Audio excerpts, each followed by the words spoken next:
आजकल हम सबके इर्द गिर्द मालूमात का एक सैलाब है, ठीक है। लेकिन इसी सैलाब में एक खामोश तूफान भी उठ रहा है। एक ऐसी आदत जो चुपके चुपके हमारे जहनों पर असर कर रही है। इसी का नाम है ज़ॉम्बी स्क्रॉलिंग। तो आइए आज इसी पर बात करते हैं। जरा इस जुमले की गहराई को महसूस करें।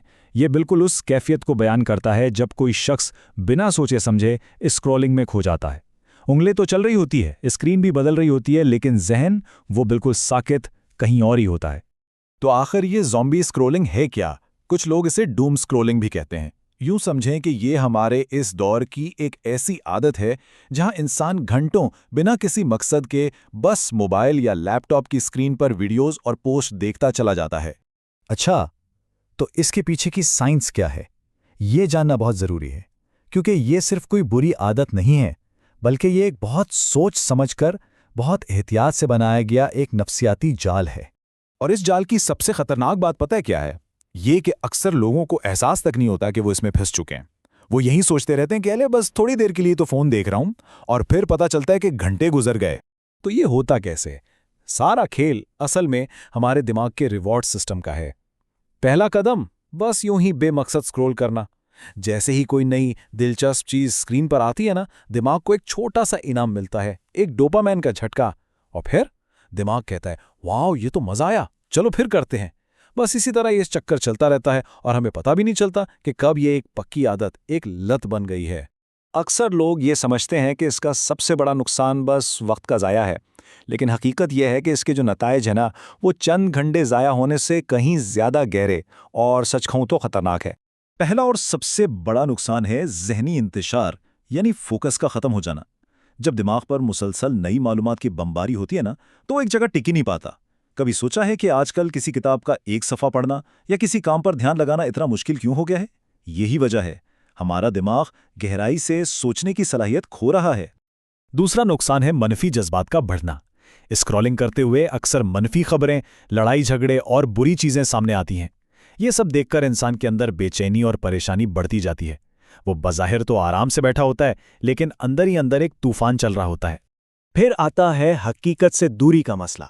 इस ऑनलाइन दुनिया में हर कोई अपनी जिंदगी की बेहतरीन तस्वीर दिखाता है, सब कुछ फिल्टर्ड और परफेक्ट। जब कोई अपनी आम हकीकी जिंदगी का मुवाजना इस चमकती दमकती दुनिया से करता है, तो वो एहसास कमतरी में मुब्तला हो जाता है। और आखिर में इसका सीधा सीधा जिस्मानी नुकसान भी है, ख़ास तौर पर रात को जब मोबाइल की नीली रोशनी आंखों पर पड़ती है, तो ये हमारे नींद के पूरे साइकिल को ख़राब कर देती है। नतीजा, अगले दिन जिस्मानी और जहनी थकान। तो सवाल यह है कि आखिर कोई इस जाल में फंसता ही क्यों है? वजूहात अक्सर बहुत सादा होती हैं। कभी बोरियत, कभी तन्हाई, या फिर कभी कभी अपनी असल ज़िंदगी के मसलों से भागने की एक कोशिश। और फ़ोन उठा लेना इन सब से बचने का सबसे आसान रास्ता लगता है। अच्छा, हमने मसले को तो काफ़ी समझ लिया। अब ज़रा हल की तरफ बढ़ते हैं। देखते हैं कि इस जाल से बाहर निकलने के लिए क्या क्या किया जा सकता है।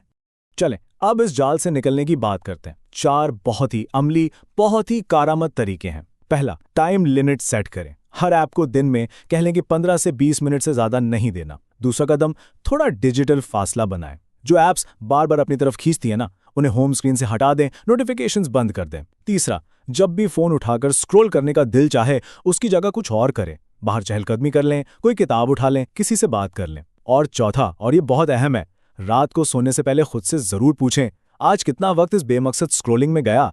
ये जो खुद से सवाल करना है ना, यही तब्दीली का पहला कदम है। ये जो मसला है ना, ये सिर्फ एक डिजिटल आदत का नहीं है। बात इससे कहीं गहरी है। ये असल में हमारे अंदर की जंग है, अपनी तवज्जो और अपने अंदरूनी सुकून को वापस हासिल करने की जंग। इसके पीछे एक रूहानी बात भी है। कहते हैं कि जब इंसान की रूह अंदर से खाली हो जाती है ना, तो वो इस खालीपन को स्क्रीन के शोर से भरने की कोशिश करता है। लेकिन सच तो यह है कि यह खला स्क्रीन से कभी नहीं भर सकता। असली सुकून और इत्मीनान तो अंदर से आता है, माइंडफुलनेस से, दुआ से, कुछ लम्हे खामोशी में गुजारने से और असल इंसानों से ताल्लुक बनाने से। जब अंदर सुकून होगा ना, तो बाहर का ये शोर बेअसर हो जाएगा। इस पूरे तज्जिए का निचोड़ शायद यही एक जुमला है। असल जंग बाहर की दुनिया में नहीं, हमारे अंदर लड़ी जा रही है। और यह मुकाबला वक्त बचाने का नहीं, बल्कि अपनी तवज्जो को बचाने का है। जीत उसी की होगी जो अपने जहन को आज़ाद कराने में कामयाब हो जाए। तो आखिर में सवाल यही बचता है, ये जो खामोश ज़हनी ज़वाल है, इससे बचने के लिए, अपनी तवज्जो, अपनी सोच को वापस पाने के लिए पहला कदम क्या होगा? ये फैसला अब हम में से हर एक को खुद करना है।